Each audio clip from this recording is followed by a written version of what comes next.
الشيطان الرجيم بسم الله الرحمن الرحيم الحمد لله رب العالمين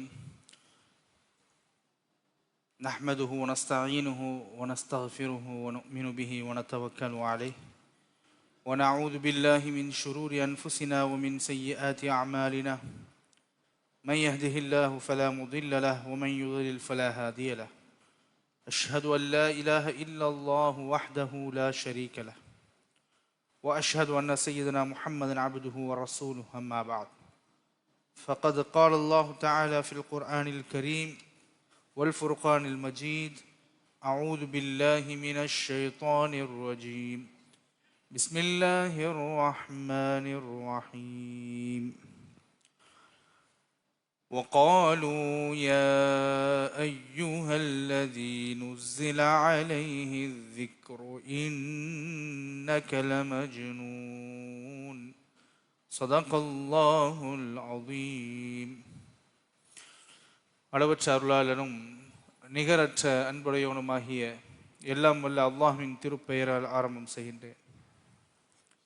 அல்லாஹ்வின் சாந்தியும் சமாதானமும் எம் உயிரிலும் மேலான கண்மணி நாயகம் முஹம்மது ரசூலுல்லாஹி ஸல்லல்லாஹு அலைஹி வஸல்லம் அவர்கள் மீதும் அவர்களுடைய நேர் வழியை பின்பற்றி அடியொட்டி நடந்த அத்துணை நல்லடியார்கள் மீதும் குறிப்பாக நம் அனைவர் மீதும் என்றென்றும் நின்று நிலவட்டுமாக. ஆமீன் ஆமீன் யா ரப்பல் ஆலமீன். அல்லாஹுடைய மாபெரும் கிருபையை கொண்டு நாம் கண்மணி நாயகம் ஸல்லல்லாஹு அலைஹி வஸல்லம் அவர்களுடைய வாழ்க்கையினுடைய ஒவ்வொரு கட்டத்தையும் குறித்து நாம் பார்த்து வருகின்றோம். அதனுடைய தொடர்ச்சியாக சென்ற வாரம் நபிகள் நாயகம் ஸல்லல்லாஹு அலைஹி வஸல்லம் அவர்கள்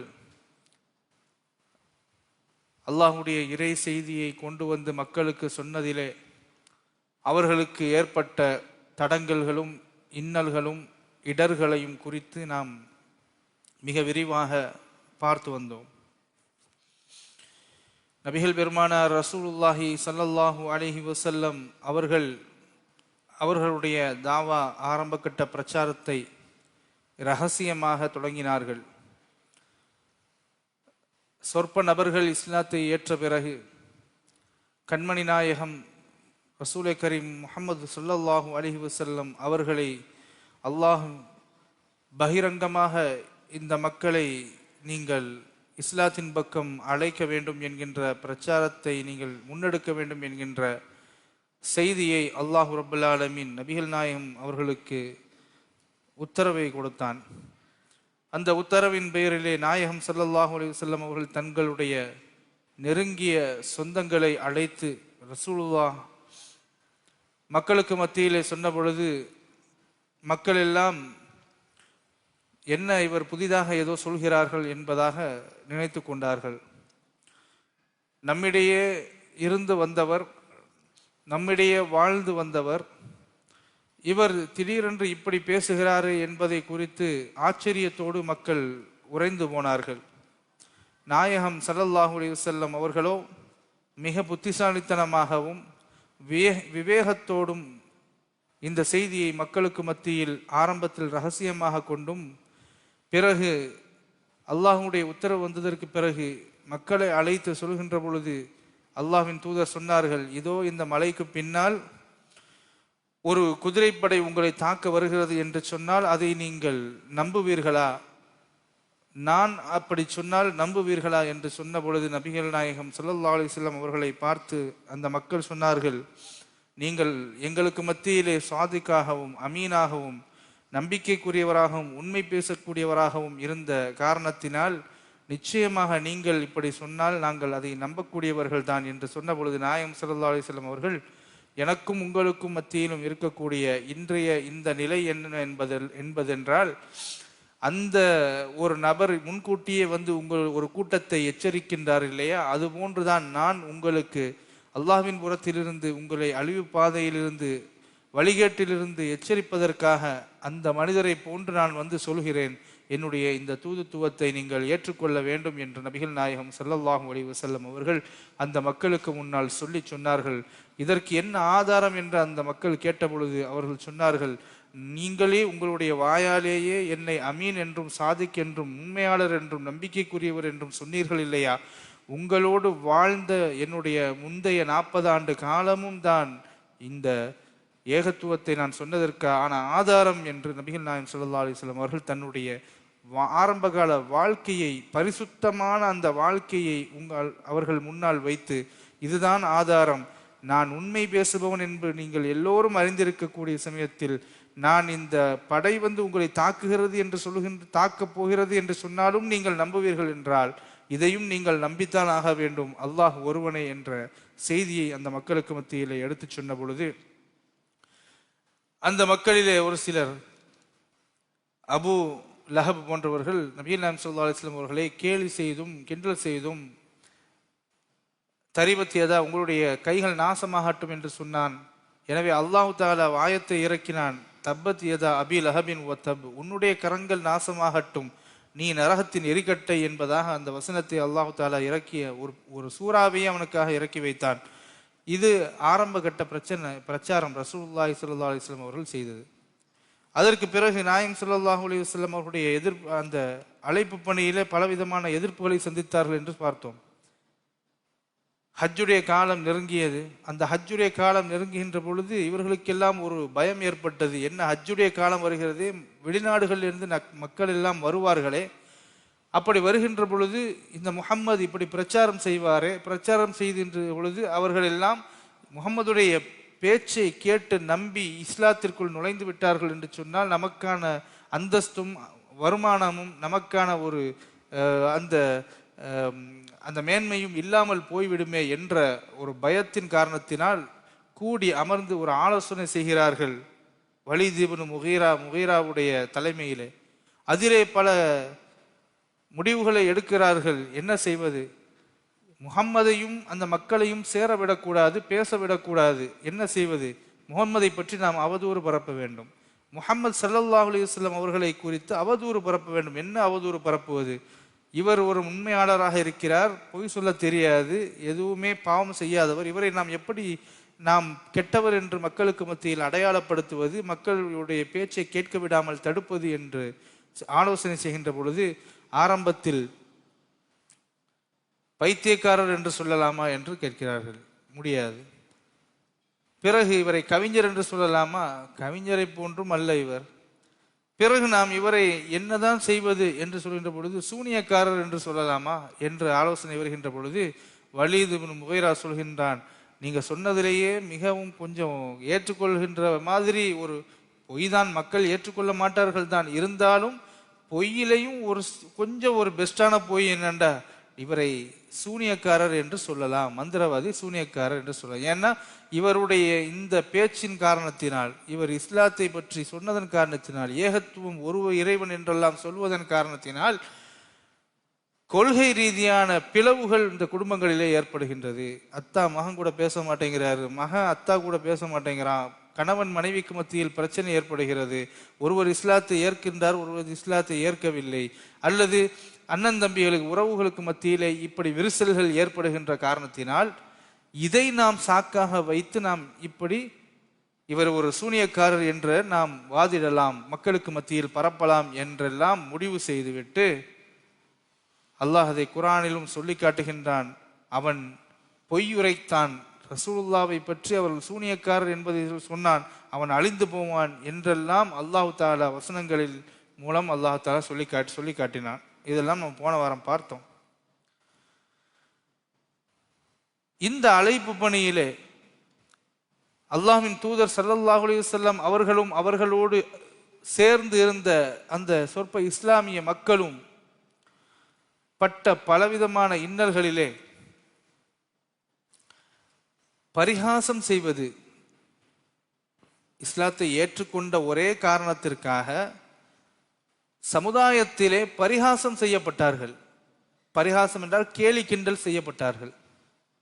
அவருடைய மானத்தை வாங்கக்கூடிய, தரைக்குறைவாக நடத்தக்கூடிய ஒரு இழுக்கை அவர்கள் ஏற்படுத்தினார்கள்.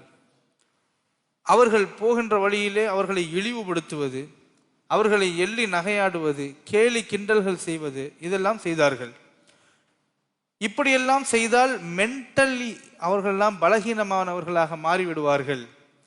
அவர்களை நம்ம அடித்து பார்த்துட்டோம், அவர்களை ஒடுக்கி பார்த்துட்டோம், அவர்களை என்னெல்லாமோ செய்யணும்னு நினச்சி செய்கிறோம். ஆனால் மனதளவில் அவர்கள் ரொம்ப ஸ்ட்ராங்காக இருக்கிறாங்க, ஈமானை உறுதிப்படுத்தி இருக்கிறார்கள் ரசூலுல்லாஹி ஸல்லல்லாஹு அலைஹி வஸல்லம் அவர்கள்.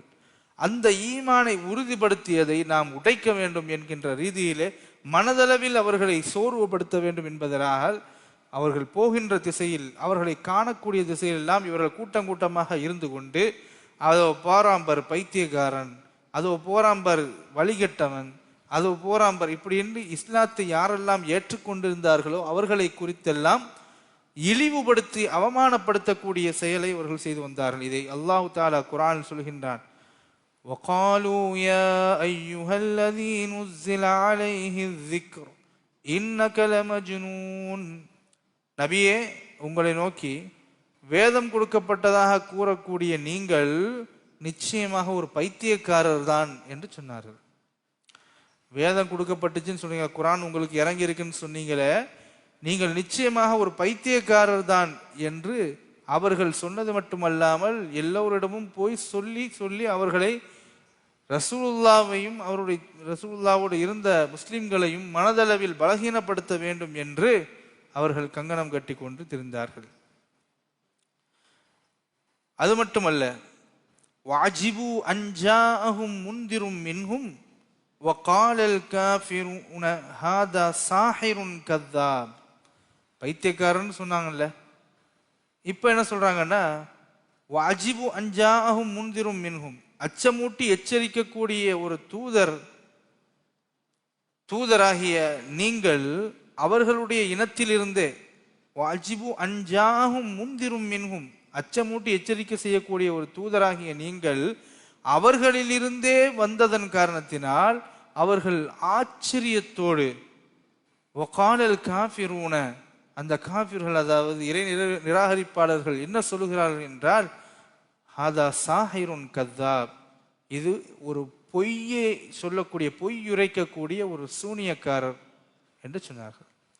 மஜ்னூன் என்று சொன்னாங்க, அடுத்தது சூனியக்காரர் என்று சொன்னார்கள். இதெல்லாம் ரசூலுல்லாவை முன்னிலையிலேயே, பெருமானார் முன்னிலையிலேயே.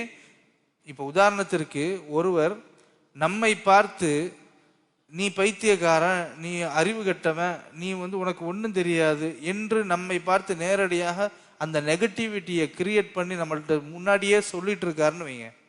அல்லது ஒரு கூட்டத்தை கூட்டிட்டு நம்மை பார்த்து, நீ இப்படிப்பட்டவன், நீ உனக்கு ஒன்றும் தெரியாது, நீ அறிவும் கிடையாது, உனக்கு நீ பைத்தியக்காரன் என்றெல்லாம் நம்மை குறித்து சொன்னோம் என்று சொன்னால், அட்லீஸ்ட் எவ்வளவு கான்ஃபிடென்டான இருக்கக்கூடிய ஒரு ஆளாக இருந்தாலும், எவ்வளவு ஸ்ட்ராங்கா மென்டலியா இருக்கக்கூடியவனாக இருந்தாலும், ஒரு சிறிது அளவாவது அவனுடைய உள்ளத்தில் ஒரு பலகீனம் ஏற்படும். அதனால தான் யாரையும் நீங்கள் மட்டம் தட்டி பேசாதீர்கள் என்று சொல்லுவார். யாரையும் ஏளனமாக பேசக்கூடாது, யாரையும் குறைத்து மதிப்பிட்டு பேசக்கூடாது. உனக்கு ஒன்றும் தெரியாது, பெற்ற பிள்ளைகளை கூட அவர்கள் படிக்கவில்லை என்று சொன்னால் அவர்களை உனக்கு படிக்க தெரியாது, உனக்கு ஒன்றும் வராது, உனக்கு எதுவுமே தெரியாது என்று அவர்களையே அவர்களால் நமக்கு ஒண்ணுமே தெரியாது என்பதை நம்ப வைக்கக்கூடிய ஒரு செயலை நாம் செய்யக்கூடாது. அந்த பிள்ளைகள் அதை நம்பி விடுவார்கள். பிறகு அவர்கள் என்னதான் உயரத்திற்கு நீங்கள் கொண்டு செல்ல வேண்டும் என்று நினைத்தாலும் அவர்களால் ஈடு கொடுத்து அவர்களால் மேலே வர முடியாது. காரணம், சிறு வயதிலேயே அவர்களை மட்டம் தட்டி இப்போ குடும்பத்தில் எல்லாம் எவனாவது ஒருத்தன் இருப்பான், நம்மளை மட்டம் தட்டுறதுக்குன்னே இருப்பான். நமக்கு ஏதாவது ஒரு முயற்சியில முன்னுக்கு வரணும்னு நினைக்கக்கூடிய சமயத்துல, உனக்கெல்லாம் என்னப்பா தெரியும், ஒரு பிசினஸ் பண்ண போறேன்னு சொன்னீங்கன்னு வைங்க, உனக்கு என்ன தெரியும், உனக்கு ஒன்றும் தெரியாது, சும்மா கடை. எவ்வளோ பேர் பெரிய பெரிய ஆட்கள்லாம் அந்த பிசினஸை பண்ணி பார்த்துட்டாங்க, உனக்கு எதுவுமே வராது என்று சொல்லி நம்மை அப்படியே நம்முடைய உள்ளத்தின் உறுதியை சீர்குலைக்க, சிதைக்க முற்படுவார்கள். இந்த கடை வைக்க போறியா, இந்த கடையெல்லாம் வச்சு பார்த்துட்டாங்க எத்தனையோ பேர், உனக்கெல்லாம் ஒன்றும், எவ்வளோ பெரிய வயசானவன், எவ்வளோ பெரிய அனுபவம் உள்ளவனே வைக்கணும்னு வச்சு பார்த்துட்டான், உனக்கெல்லாம் இப்போ தானே நீ 2 வருஷம் ஆகுது, 5 வருஷம் ஆகுது, உனக்கெல்லாம் என்ன தெரியும். என்று நம்முடைய முயற்சியை கெடுப்பதற்காக ஒரு கூட்டம் இருந்து கொண்டே இருப்பார்கள். அது வேற எங்கேயும் இருக்காது, நம்ம கூடவே இருக்கிறவனா இருப்பான், அல்லது நம்ம குடும்பத்தில் உள்ளவனா இருப்பான், நமக்கு சொந்தக்காரனா இருப்பான். அவனுடைய உள்ளத்தில் உள்ள ஆழமான எண்ணம் என்னவென்றால், இவன் முன்னேறிடக்கூடாது, இவன் வாழ்க்கையில முன்னேறிடக்கூடாது, அல்லது என் அளவுல உயர்ந்து எனக்கு நிகராக அல்லது எனக்கு மேலாக அவன் வந்துடக்கூடாது என்றெல்லாம் நினைக்கக்கூடிய நிறைய மக்கள் இன்றும் வாழ்ந்து கொண்டிருக்கிறார்கள். ரொம்ப நெருக்கமாகத்தான் இருப்பார்கள். அவர்களும் நல்ல முறையில் நம்மை பார்த்து நம்மிடத்தில் அழகாக பேசுவார்கள். பழம் கனிந்து பாலில் விழுவது போன்ற பேச்சு இருக்கும், மூச்சு இருக்கும், எல்லாம் நம்மோடு உறவாடக்கூடியவராக இருப்பார். ஆனால் நீங்க ஒரு காரியத்தை செய்வதாக நீங்கள் ஒரு இடத்த சொன்னீங்கன்னு சொன்னா அவன் என்ன சொல்லுவான், இதை போட்டு ஏன்பா செய்யற, இதெல்லாம் வேஸ்ட்டு அப்படின்னு சொல்லுவான் இல்லையா? அப்ப என்னன்னா, அவன் நம்மை மனதளவில் அவன் பலகீனப்படுத்த வேண்டும். ஒருத்தன் மனதளவில் தானே பலகீனம் என்று கருதி விட்டான் என்று வையுங்கள், அவனால் எவ்வளவு பெரிய உயரத்திலும் பறக்க முடியாது. அதுதான் சொல்லுவாங்க ஒரு கதையில, ஒரு வாத்து கூட்டத்தில் ஒரு அன்னப்பறவை வாழ்ந்து இருந்ததுன்னு சொல்லுவாங்க. அப்ப அந்த பறவை மற்ற பறவைகளுக்கெல்லாம் பறக்க முடியும், இந்த பறவைக்கு பறக்க முடியாது. அப்ப அந்த பறவையோடு வளர்ந்த இந்த பறவையும் வளர்ந்ததுக்கு பிறகு பார்த்தால் அதனால இது செய்யக்கூடிய வேலையெல்லாம் இதால் செய்ய முடியாது, மற்ற பறவைகள் செய்யக்கூடிய வேலையெல்லாம் இதெல்லாம் செய்ய முடியாது. ஆனா இது நினைச்சுக்கணும், நம்ம முடியவும் உண்டு.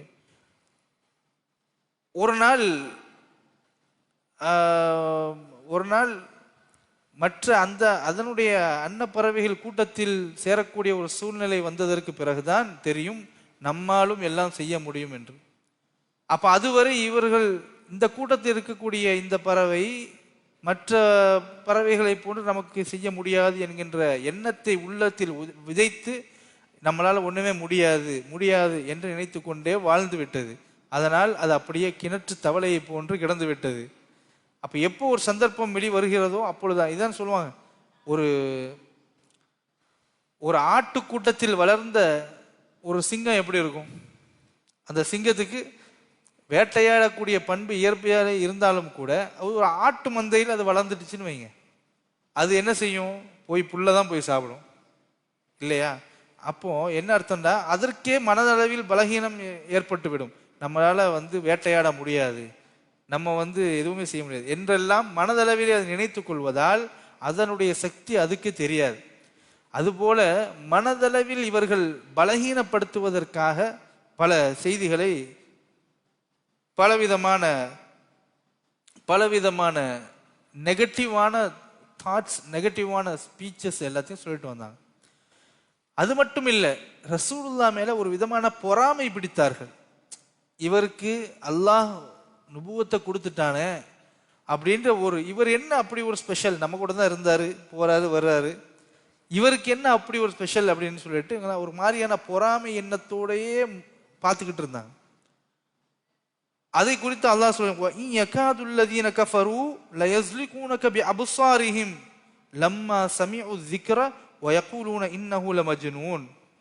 நிராகரிப்பவர்கள் நல்லுபதேசத்தை கேட்கும் போதெல்லாம் அவர்கள் தங்களுடைய பார்வைகளை கொண்டே உங்களை நபியே உங்களை வீழ்த்தி விட வேண்டும் என்று அவர்கள் கோபத்தோடு பார்க்கிறார்கள். அது மட்டுமல்ல, கண் வைக்கிறதுன்னு சொல்லுவோம்ல, அந்த மாதிரி ஒரு பொறாமை எண்ணத்தோடும் கோபத்தோடும் அவர்கள் பார்த்து கொண்டிருந்தார்கள். அவர் ரசூலுல்லாஹ் பார்க்கும் போதெல்லாம் அப்படி முறைச்சு பார்க்கிறது, ரசூலுல்லாஹ் பார்க்கும் பொழுதெல்லாம் என்ன இவருக்கு என்ன அப்படி ஒரு ஸ்பெஷல் அப்படின்னு சொல்லிட்டு பார்க்கிறது என்றெல்லாம் இந்த மக்கள் பார்த்து கொண்டிருந்ததை அல்லாஹ் இந்த வசனத்தில் சொல்கின்றான், பார்வையிலேயே உங்களை வீழ்த்தி விட வேண்டும் என்று நினைக்கின்றார்கள். ரசூலுல்லாஹ் பார்த்து அவர்கள் நிச்சயமாக மஜ்னூன் என்று சொன்னார்கள், பைத்தியக்காரர் என்று சொன்னார்கள். அது மட்டுமல்ல,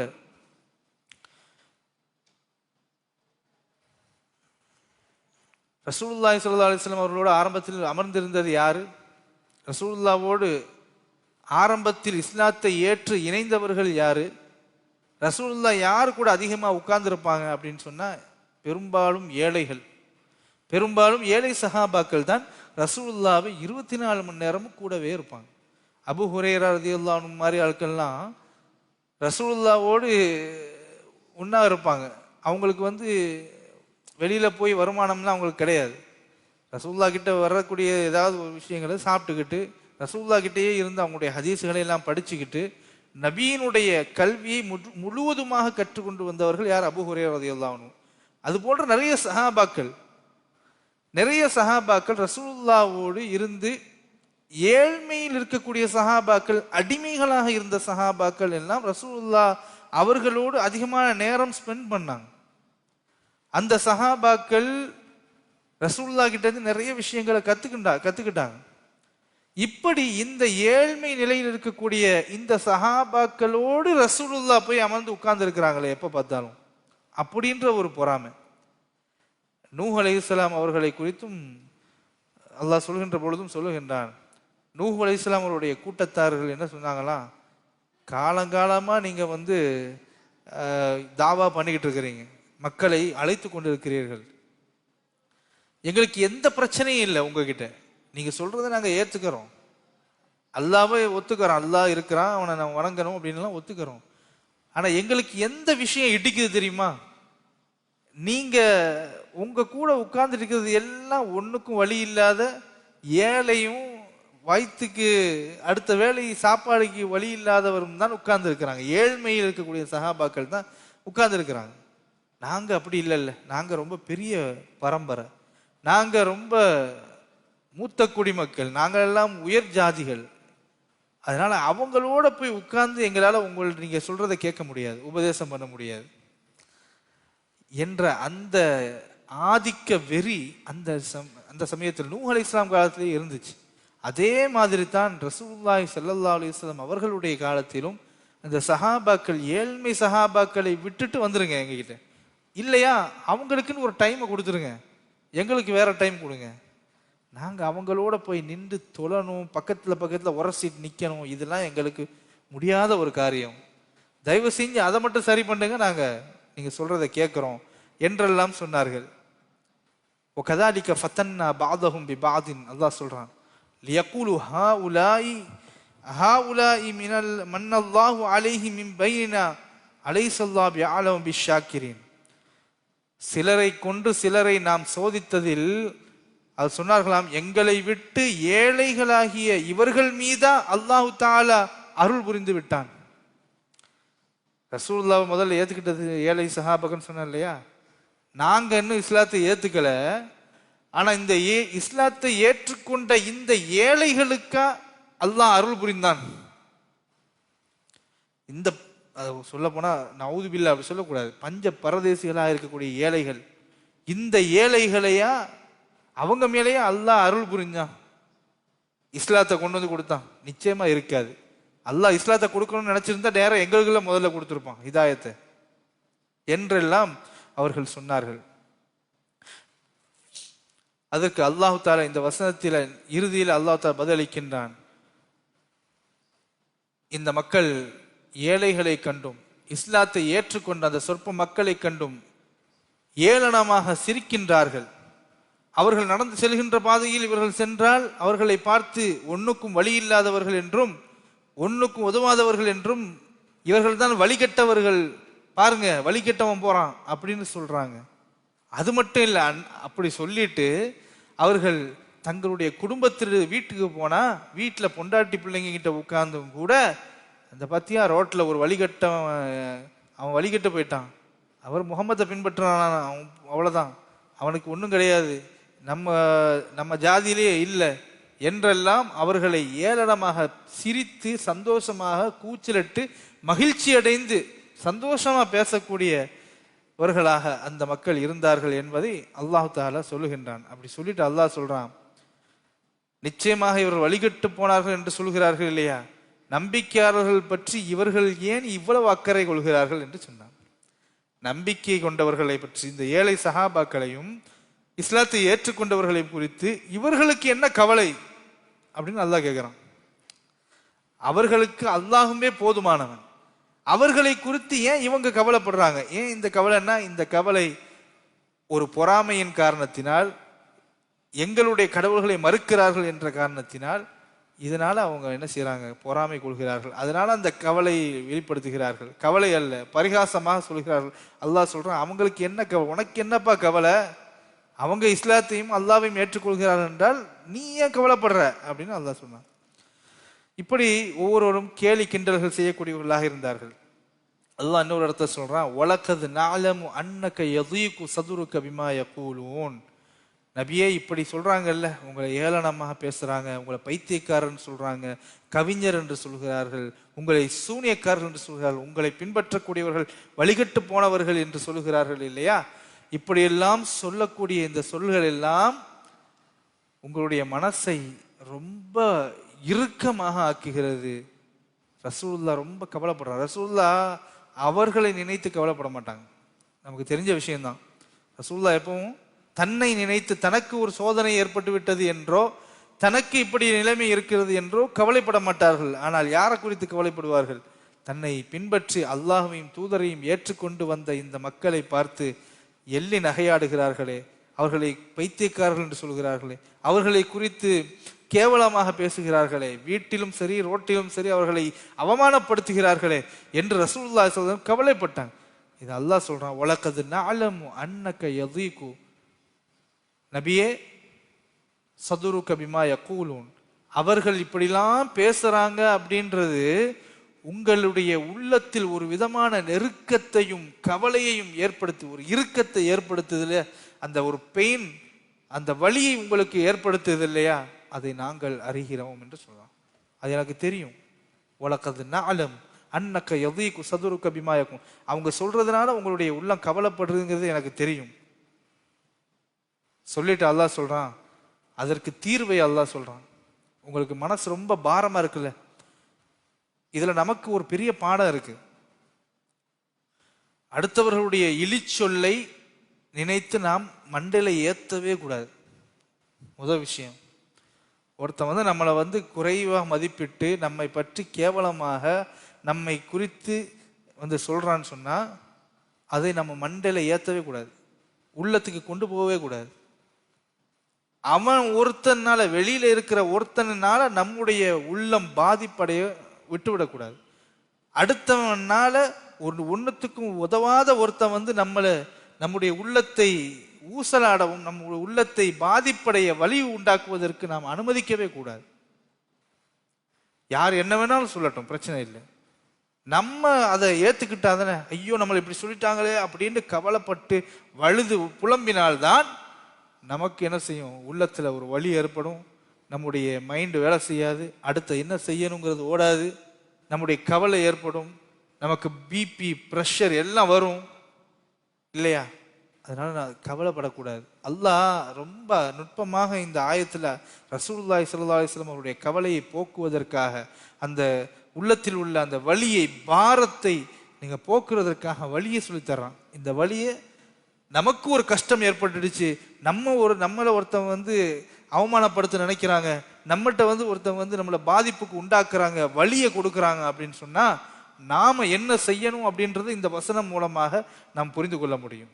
அல்லாஹ் ரசூலுல்லாஹ் சொல்றான், அப்படி உங்களுடைய உள்ளம் வலி ஏற்படுவதை, பாதிப்பு ஏற்படுவதை, பாரம் ஏற்படுவதை நாம பார்க்கிறோம், எங்களுக்கு தெரியும். வழக்கதுனால எனக்கு புரியுது. நீங்க அதுக்கு என்ன செய்யுங்க, இதுக்கு என்ன தீர்வு என்று சொன்னால், ஃபஸப்பிஹ் பிஹம்தி ரப்பிக, நீங்க அல்லாஹ்வை தஸ்பீஹ் செய்யுங்க. முதல் காரியம் என்ன, நம்முடைய உள்ளம் இலகுவாக மாறணும்னு சொன்னா, அலா பிதிக்ரில்லாஹி தத்மஇன்னுல் குலூப் அப்படின்ட்டு படிச்சிருப்போம், நம்ம தெரிஞ்சிருக்கும். உங்களுடைய உள்ளம் அமைதி பெற வேண்டும் என்றால் திக்ர் செய்யுங்கள். அலா பிதிக்ரில்லா, திக்ர் செய்யுங்கள்டா அல்லாஹ்வை நினையுங்கள், அல்லாஹ்வை பற்றி பேசுங்கள், அல்லாஹ்வை நினையுங்கள், அல்லாஹ்வுடைய வார்த்தைகளை அல்லாஹ்வுடைய வசனங்களை, அல்லாஹ்வுடைய அந்த பேச்சை, அல்லாஹ்வுடைய அந்த பெயர்களை நீங்கள் உச்சரியுங்கள். அலா பிதிக்ரில்லாஹி தத்மஇன்னுல் குலூப், உங்களுடைய உள்ளம் சாந்தி அடையும், உங்களுடைய உள்ளம் அமைதி பெறும். இன்னைக்கு பல பேருக்கு டிப்ரெஷன் ஏற்படுது இல்லையா, பலகீனமான ஒரு மனநிலை ஏற்படுகிறது. பெண்கள் குறிப்பாக, அதிகமான பெண்கள் உடல் ரீதியாகவும் மன ரீதியாகவும் பாதிக்கப்படுறாங்க. என் மாமி இப்படி என்னை ஏசிட்டாங்க, என் மருமக என்னை இப்படி ஏசிட்டாங்கன்னு மாமி கவலைப்படுறாங்க. மனைவி புருஷன் வீட்டில் உள்ளவங்க இப்படி சொல்லிட்டாங்க, கவலைப்படுறாங்க. அவங்களுடைய ஒரு வார்த்தை சொன்னாங்க பாருங்க, அந்த வார்த்தையை என்னால் இன்னைக்கு வரைக்கும் மறக்க முடியல. சொல்றாங்களா இல்லையா? அவங்க சொன்ன ஒரு வார்த்தைங்க, அந்த வார்த்தையை நினைச்சு நினைச்சு நினைச்சு இந்த பொண்ணு, அந்த அம்மா மனசுக்குள்ள புழுங்கி புழுங்கி அழுது அழுது, என்னைக்கோ போற போக்கில் ஒருத்தர் ஏதாவது சொல்லிட்டு போயிருப்பான்னு வச்சுக்கோங்க. அந்த வார்த்தையை பிடிச்சிக்கிட்டு இந்த அம்மா பிடிச்சிக்கிட்டு தொங்கு தொங்குன்னு தொங்கி, பிரச்சனைய அதுவா போனா விட்டா போயிடும். இந்த அம்மா பிடிச்சிட்டு மனசுல வச்சு வச்சு அதை அழுத்தி அழுத்தி மனசு வலியோட, அதுவும் நிம்மதி இல்லாம புருஷனையும் நிம்மதி இல்லாம ஆக்கி ஒரு ரகலை பண்ணி கடைசியில மாத்திரை மருந்துன்னு போய் டாக்டரு டிப்ரெஷன், அவன் சொல்லுவான் உனக்கு உடம்புல எப்படி இருக்குது, பிரச்சனை இருக்கு, இந்த மாத்திரை போடுமா. அந்த மாத்திரையை போய் போட்டுட்டு இந்த அம்மா வந்து பார்த்தா, அந்த மாத்திரையை போட்டா ஒரே படுக்கையிலேயே தூங்கிட்டு கிடக்கும். ஏமா உங்களுக்கு தூக்கம் இல்லை, அதான் காரணம். ஆமா ஐயா தூக்கம் இல்லை. தூக்கம் இல்லையா, அந்த மாத்திரையை போடு. தூக்கம் வர்றதுக்கு மாத்திரை கொடுப்பான். அந்த மாத்திரையை போட்டு ஒரு மாசமா போட்டுக்கிட்டு இருக்கும். போட்டா முகம்லாம் அப்படி வீங்கி, ஒழுங்கா அந்த வேலையை செய்ய முடியாம நைட்டு ஃபுல்லா கஷ்டப்பட்டு அல்லது தூங்கிக்கிட்டே கிடக்கும். அவன் ஐயா தூக்கம் அதிகமா வருது. அப்படியா, அப்போ இந்த மாத்திரையை போடு அப்படின்ட்டு தூக்கம் நிப்பாட்டுறதுக்கு ஒரு மாத்திரையை கொடுப்பான். அந்த மாத்திரையை அந்த அம்மா போடும், தூக்கமே வராது. இப்படி பல பிரச்சனைகள் வர்றதுக்கு மெயின் காரணம் என்னென்னா, ஒரு விஷயத்தை நம்முடைய மைண்டில் ஏற்றி உள்ளத்துக்குள்ளே கொண்டு போய் அதையே நினச்சி நினச்சி நினச்சி நம்மளை திட்டுனவன் திட்டிட்டு போயிருப்பான். அவன் வேலையை பார்த்துட்டு அடுத்த வேலையை பார்த்துட்டு போயிடுவான். அந்த அம்மா வேலையை பார்த்துட்டு போயிடும்.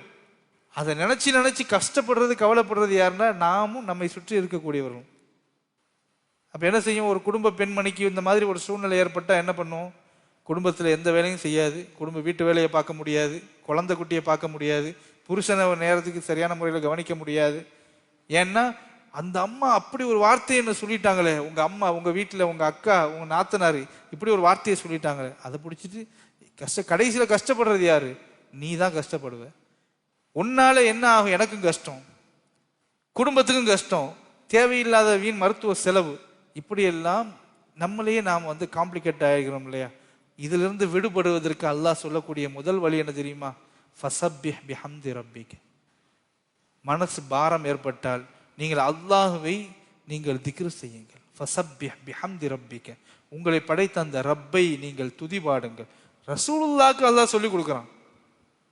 அல்லாஹ் ரசூலுல்லாஹ் பொறுத்த வரைக்கும் ரசூலுல்லாஹ்க்கு இந்த டிப்ரெஷன்லாம் ஏற்படாது. ரசூலுல்லாஹ்க்கு டிப்ரெஷன் ஏற்படுமா? ரசூலுல்லாஹ் எவ்வளவு உறுதியானவங்க. அவங்களுக்கு கவலை ஏற்பட்டது தான் உம்மத்துடைய கவலை ஏற்பட்டது. ரசூலுல்லாஹ் மனதளவில் உறுதியானவர்கள் தான்.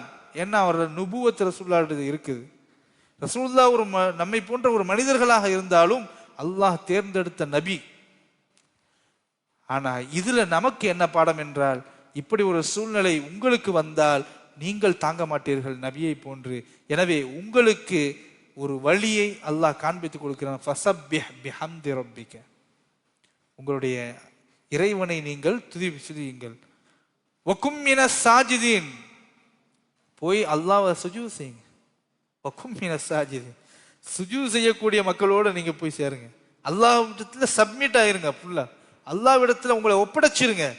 அப்படி ஒப்படைச்சிட்டீங்கன்னா அல்லாஹ் பார்த்துக்குவான் உங்களுடைய வேலையை. உங்களுடைய கஷ்டத்தை கவலையை அல்லாஹ் தீர்த்து விடுவான். அல்லாஹ் ஒரு கவலை ஏற்பட்டது, ஒரு கஷ்டம் ஏற்பட்டது என்றால் அல்லாஹ்விடத்தில் நாம் விரைய வேண்டும் என்பதை அல்லாஹ் எதிர்பார்க்கின்றான். வகும் மினஸ் சாஜிதீன் வஅபுது ரப்பக, அல்லாஹ் சொன்னாங்க நபியே, வஅபுது ரப்பக ஹத்தா யஅதியக்கல் யகீன். அல்லாஹ் சொல்றான், அல்லாஹ்வை நீங்கள் வணங்குங்கள். எதுவரை என்றால் ஹத்தா யஅதியக்கல் யகீன், யகீன் என்கின்ற மரணம் வரும் வரையில் நீங்கள் அல்லாஹ்வை நீங்கள் வணங்க வேண்டும், அல்லாஹ்வை தொழ வேண்டும். இந்த யகீன் யகீன் அப்படின்னு சொன்னா, யகீன் என்ன அர்த்தம்? மன உறுதின்னு அர்த்தம், அப்படிதானே? யகீன் அப்படின்ற அரபி வார்த்தைக்கு மன உறுதின்னு அர்த்தம். இந்த இடத்துல அல்லாஹ் என்ன சொல்றான்டா, வஅபுது ரப்பக ஹத்தா யஅதியக்கல் யகீன், யகீன் வர்ற வரைக்கும் நீங்கள் அல்லாஹ்வை வணங்குங்கள் அப்படின்னு அல்லாஹ் சொல்றான். இதை சில மடையனுங்க புரிஞ்சுக்கிறது எப்படின்னா, வஅபுது ரப்பக ஹத்தா யஅதியக்கல் யகீன், யகீன் வர்ற வரைக்கும் அல்லாஹ்வே வணங்க சொல்லிட்டான். ஓகே, எனக்கு இப்போ யகீன்னா மன உறுதி, எனக்கு மன உறுதி வந்துருச்சு, அதனால நான் தொழ மாட்டேன். எனக்கு மன உறுதியோட நான் இப்ப இருக்கிறேன், அதனால நான் தொழ மாட்டேன். மன உறுதியோட இருக்கிறேன், அதனால நான் அல்லாஹ் வணங்க மாட்டேன். ஏன்? அல்லாஹ் சொல்லிட்டானே, வஅபுது ரப்பக ஹத்தா யஅத்தியக்கல் யக்கீன், யக்கீன் வர்ற வரைக்கும் நீங்க வணங்குங்க அப்படின்ட்டு அல்லாஹ் குர்ஆன்ல சொல்லிட்டானே, அதனால நான் வணங்க மாட்டேன் அப்படின்னு சில முட்டாள்தனமான தஃசீர் செய்யக்கூடிய முட்டாள்கள் இருக்கிறாங்க, தப்பா புரிஞ்சிக்க கூடியவங்க. இந்த இடத்துல யக்கீன் என்று சொன்னால் மரணம் என்று அர்த்தம். உங்களுடைய மரணம் நிகழும் வரையிலும் நீங்கள் அல்லாஹ்வை வணங்கி கொண்டு இருக்க வேண்டும் என்று அர்த்தம். அல்லாஹ்வை வணங்க வேண்டும், தொழ வேண்டும். தொழுகை யக்கீன், அந்த மரணம் நிகழக்கூடிய வரையிலும் உங்களுக்கு இந்த தொழுகை கடமையாக்கப்பட்டிருக்கிறது, தொழ வேண்டும் என்று அல்லாஹ் தஆலா இந்த வசனத்தை மன அழுத்தங்களிலிருந்தும் மன கஷ்டத்திலிருந்தும் பாரத்தை இறக்கி வைக்கக்கூடும் விதமாக அல்லாஹ் தஆலா சிறப்பான வழிமுறையை அல்லாஹ் சொல்றான். ஒன்று, ஃபஸப்பி, அல்லாஹ்வை துதி செய்யுங்கள், பிஹம்தி ரப்பிக வகும் மினஸ் சாஜிதீன், நீங்க சஜீதா செய்யக்கூடிய, சுஜூத் செய்யக்கூடிய, அல்லாஹ்விடத்திலேயே எல்லாத்தையும் ஒப்படைக்கக்கூடியவர்களோடு நீங்கள் போய் சேர்ந்துருங்க. அருமையான வழி அல்லாஹ் சொல்லி கொடுத்திருக்கிறான். இப்படி சொல்லிட்டு அல்லாஹ் சொல்றான், இன்னா கஃபைனாக்கல் முஸ்தஹஸீன், அந்த மக்களை பார்த்து அல்லாஹ் தூதர் ஸல்லல்லாஹு அலைஹி வஸல்லம் அவர்களை பார்த்து அல்லாஹ் சொல்றான், இன்னா கஃபைனாக்கல் முஸ்தஹஸீன், பரிகாரம் செய்யக்கூடிய இவர்களுடைய தீங்கை தடை செய்வதற்கு நிச்சயமாக அல்லாஹ்வே போதுமானவன். இன்னா கஃபைனாக்கல் முஸ்தஹஸீன் அல்லதீன யஜஅலூன மஅல்லாஹி இலாஹன் ஆகர் ஃபஸௌஃப யஅலமூன், அல்லாஹ்வை தவிர்த்து வேறு கடவுள்கள் உண்டு என்று வணங்கக்கூடிய, அல்லாஹ்விற்கு இணையாக இன்னொரு கடவுளை வைக்கக்கூடிய அவர்களுக்கு பின் விளைவு ரொம்ப மோசமா இருக்கும். ஃபஸௌஃப யஅலமூன், அப்படி செய்யக்கூடியவர்கள் பின்னாடி அவங்க தெரிந்து கொள்வார்கள் என்று அல்லாஹ் சொல்கின்றான். இப்படி தீய செயல்களை செய்தால் தீயதே முடியும் என்பதையும் அல்லாஹ் தஆலா சொல்லுகின்றான். இப்ப தீய செயல்கள் என்றால் இவர்கள் என்ன செய்யறாங்க? பரிகாசம் செய்கிறார்கள். அல்லாஹ்வின் தூதரை, அல்லாஹ்வையும் ஏற்றுக்கொண்டவர்களை குறித்து அவர்கள் எல்லாம் கேலி கிண்டல்கள், எள்ளி நகையாடுவது, நையாண்டி செய்வது போன்ற காரியத்தில் ஈடுபட்டு அவர்களை மனதளவில் அவர்களை பலகீனப்படுத்த வேண்டும் என்று நினைக்கக்கூடியவர்களுக்கு தீய விளைவுதான் ஏற்படும் என்று அல்லாஹ் சொல்றான். இந்த மக்களை, அல்லாஹ்வை நம்பிய மக்களை குறித்து அல்லாஹ் தஆலா அவர்களுக்கு நேரடியாக சொல்கின்றான், உங்களுக்கு ஏற்பட்ட இந்த கஷ்டம் என்பது உங்களுக்கு மட்டும் இல்லை. நபியை பார்த்து அல்லாஹ் சொல்றான், நபியே, உங்களுக்கு ஏற்படக்கூடிய இந்த கஷ்டம் எல்லாம், ஏகத்துவத்தை மறுக்கக்கூடிய இந்த நிராகரிப்பாளர்கள் உங்களை வசைபாடக்கூடிய, உங்களை மனதளவில் பலகீனப்படுத்தக்கூடிய இந்த கஷ்டங்கள் எல்லாம் உங்களுக்கு மட்டும் இல்லை. இந்த கேலி கிண்டல் எல்லாம் இதற்கு முந்தைய ரசூல்மார்களுக்கும் ஏற்பட்டிருக்கிறது. அந்த ரசூல்மார்களையும் அந்த மக்கள் எள்ளி நகையாடினார்கள், கேலி கிண்டல்கள் செய்தார்கள். வலகதிஸ்துஸிஅ பிருஸ்லின் மின் கப்லிக ஃபஹாக பில்லதீன ஸஹிரு மின்ஹும் மா கானூ பிஹி யஸ்தஹ்ஸிஊன், எந்த வேதனையை குறித்து அவர்கள் எல்லாம் கேலி கிண்டல் செய்தார்களோ, முந்தைய நபிமார்களுடைய மக்கள் என்ன சொன்னாங்கடா, என்ன வானத்திலேருந்து அல்லாஹ் அதாபை இறக்கிடுவானோ, அல்லாஹ் எங்களையெல்லாம் கொண்டுருவானோ, அல்லாஹ்வோட நாங்கள்லாம் சக்தியானவங்க, நாங்கள்லாம் மலையெல்லாம் குடைந்து வாழக்கூடியவங்க, எங்களிடத்த டெக்னாலஜி இருக்கு. இன்னைக்கு சொல்றானுங்கல்ல, டெக்னாலஜி எங்கள்கிட்ட இருக்குது, காட் இஸ் லை அப்படிங்கிறாங்க. அதாவது காட் இஸ் டெட், இறைவன் செத்துட்டான், இறைவன் என்றெல்லாம் கிடையாது, இறைவன் பொய். மதம் என்பது மனிதர்களை பயமுறுத்தி வைத்திருக்கக்கூடிய ஒரு விஷயம். மதம் என்றால் மனிதனை அப்படியே பயமுறுத்தி அங்கேயே வைத்திருக்கும். டெவலப்மெண்ட்டை பற்றி போக மாட்டான் மனிதன், அறிவியலை குறித்து சிந்திக்க மாட்டான், டெக்னாலஜி குறித்து சிந்திக்க மாட்டான். அதனால மதம் என்பது பழைமைவாதம், ஒரு பூச்சாண்டி காட்டுறது. இறைவன் இறைவன் அல்லது மதம் மதம் என்று சொல்லி, ஆன்மீகம் என்று சொல்லி உங்களை பூச்சாண்டி காட்டுறானுங்க என்றெல்லாம் மேற்கத்தியவாதிகள், ஏகத்துவத்தை எதிர்க்கக்கூடிய அந்த நாத்திகர்கள், இறைவனே இல்லை என்று சொல்வானுங்கள்ல, அவங்கெல்லாம் சொல்றாங்க. அப்படி டெக்னாலஜி தான் கடவுள், சயின்ஸ் தான் கடவுள், சயின்டிசம் அப்படின்ற ஒரு ஐடியாலஜி ஒன்று இருக்கு, அதாவது கருத்தியல். அவங்கள பொறுத்த வரைக்கும் என்னன்னா, சயின்ஸ் தான் கடவுள், அறிவியல் தான் கடவுள். அறிவியல் தான் இன்னைக்கு உயரத்தில் உச்சத்தில் இருக்கிறது. நாம மனிதன் அறிவியல் இல்லாமல் வாழ முடியுமா? அறிவியல் கண்டுபிடிப்புகள் இல்லாமல் மனிதனால் வாழ முடியுமா? என்றெல்லாம் வாதம் பேசக்கூடிய, அறிவியலை கடவுளுக்கு மேல, இறைவனுக்கு மேலாக தூக்கி பிடிக்கக்கூடிய மக்கள் இன்னைக்கு வளர்ந்துகிட்டு வர்றாங்க. விட்டா கடவுள் சயின்ஸ் ஒரு சிலையை செஞ்சு அதையும் வணங்கக்கூடியவனா மாறிடுவாங்க. மனிதன் அப்படி அப்படி மாறிக்கொண்டிருக்கின்றான், உருவாகி கொண்டிருக்கின்றான். நாத்திகம் பேசக்கூடியவர்கள் எல்லாம் இறைவன் கடவுள் என்பது ஒன்றும் கிடையாது, நமக்கு கடவுள் என்பது இப்ப இருக்கிற சயின்ஸ் தான் அப்படின்னு சொல்லக்கூடியவர்கள் இருக்கிறார்கள் இல்லையா? அந்த காலத்துலயும் அப்படி இருந்தாங்க. நாங்கெல்லாம் மலையவே குடைஞ்சு வாழக்கூடியவங்க. அப்படி இருக்கும்போது எங்க கிட்ட வந்து நீங்க கடவுள், அல்லாஹ், ரசூல் இதெல்லாம் சொல்றீங்களா என்ன அப்படின்னு? மனிதன் ஒரு நிலைக்கு அப்படியே மாறி மாறி மாறி கடவுளே இல்லைன்னு சொல்லக்கூடிய நிலைமைக்கு வந்துருவான், அல்லது நான் தான் கடவுள்னு சொல்லக்கூடிய நிலைமைக்கு வந்துருவான்.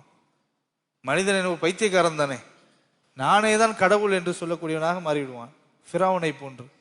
ஃபிரௌன் என்ன சொன்னா, உன் கடவுளும் ஒருத்தனை உயிர்ப்பிக்கிறான், நானும் ஒருத்தனை உயிர்ப்பிக்கிறேன். உன் கடவுளும் ஒருத்தனை கொல்லுறான், நானும் ஒருத்தனை கொல்லுறேன். ஒருத்தனை கொல்றேன், ஒருத்தனை உயிராக்குறேன். இது ரெண்டுமே என்னால முடியும். எப்படி முடியும்? இப்ராஹிம் நபிகிட்ட சொல்றான், இப்ராஹிம் இங்க வாங்க, இதோ பாருங்க 2 பேரை நான் கூப்பிடுறேன்னு 2 பேரை கூப்பிடுறான். 2 பேரை கூப்பிட்டு ஒருத்தனை கொன்னுறான். இத பாத்தீங்களா, நான் கொன்னுட்டேன். ஒருத்தனை கொல்லாம நீ போ, தூக்கு தண்டனை கைதிய நீ போயிட்டு வான்னு அனுப்பி வச்சிடறான். பாத்தியா, இவனை கொன்னுட்டேன், ஒருத்தனை உயிரோட விட்டுட்டேன். அப்போ ஒருத்தனுக்கு உயிரை எடுக்கிறது நான் தான், ஒருத்தனுக்கு உயிரை கொடுக்கறது நான் தான் அப்படின்னு லாஜிக் பேசினேன். அல்லாஹ் சொன்னா, அப்படியா நபியை இப்படி கேளுங்க. அவங்கள்ட்ட இப்ராஹிம் நபி கேட்டாங்க, உன்னுடைய கடவுள், அதாவது என்னுடைய கடவுள் மேற்கிலிருந்து கிழக்கிலிருந்து சூரியனை உதிக்க செய்து மேற்கிலே மறைய வைக்கிறான், கிழக்கில உதிக்க செய்து மேற்கில மறைய செய்கிறான். நீ உண்மையான கடவுளாக இருந்தால் சூரியனை மேற்கிலேருந்து உதிக்க செஞ்சு கிழக்கில் மறையவே அப்படின்னா முடியுமா? அவனால முடியல. இப்படி இப்ராஹிம் நபியுடைய அந்த வாதம் எல்லாம் தௌஹீதுக்கு ரொம்ப பிரமாதமான அறிவுபூர்வமான விஷயம். அறிவுபூர்வமான வகையில் அல்லாஹ் தூதர் இப்ராஹிம் அலைஹிஸ்ஸலாம் அவர்கள் நடந்து கொண்டார்கள், இஸ்லாத்தை தாவாவை கொண்டு போய் சேர்த்தாங்க. ஆக இங்க என்ன சொல்ல வருகிறார்கள் என்றால், அல்லாஹு தஆலா இதற்கு முந்தைய சமுதாயத்திலும் இதே போன்று சொல்லக்கூடியவர்கள் இருந்தார்கள். அல்லாஹ்வின் தூதரை எள்ளி நகையாடக்கூடியவர்களும் கேலி கிண்டல் செய்யக்கூடியவர்களும் இருந்தார்கள். அவர்கள் எல்லாம் இதைத்தான் செய்தார்கள். எனவே நீங்க இதை பத்திலாம் பொருட்படுத்தாதீர்கள் என்று அல்லாஹ் தஆலா சொன்னான். இதை பத்தினா நீங்க பொருட்படுத்த வேண்டாம் என்று அல்லாஹ் தஆலா குறிப்பிட்டு சொன்னான். டைம் ஆயிடுச்சோ? ஆக இப்படியாக நபிகள் நாயகம் ஸல்லல்லாஹு அலைஹி வஸல்லம் அவர்களை பற்றியும் அவர்களுடைய தோழர்களை குறித்தும் அல்லாஹ் தஆலா பாதுகாப்பாக அவர்களுக்கு அவருடைய மனதை கவலையிலிருந்து விடுவிப்பதற்கான வழிகளையும் அல்லாஹ் தஆலா சொல்லிக் கொடுத்து மனதை உறுதிப்படுத்தி வந்தான். பிறகு மற்ற செய்திகளை இன்ஷா அல்லாஹ் அடுத்த வாரம் நாம் பார்ப்போம். அல்லாஹ் தஆலா நம்முடைய வாழ்க்கையை சிறப்பாக்கி ஈமானை உறுதியாக்கி சஹாபாக்களுக்கும் அல்லாஹ்வின் தூதருடைய ஈமானையும் போன்று நம்முடைய ஈமானை மாற்றி அல்லாஹ் எல்லோருக்கும் உபயோகமானவர்களாக நம்மை ஆக்கி வைப்பானாக. வல்ல ரஹ்மான் அதற்கு அருள் புரிவானாக. வ ஆஹிரு தாவானா அல்ஹம்துலில்லாஹி ரப்பில் ஆலமீன். அஸ்ஸலாமு அலைக்கும் வரஹ்மத்துல்லாஹி வபரகாத்துஹு.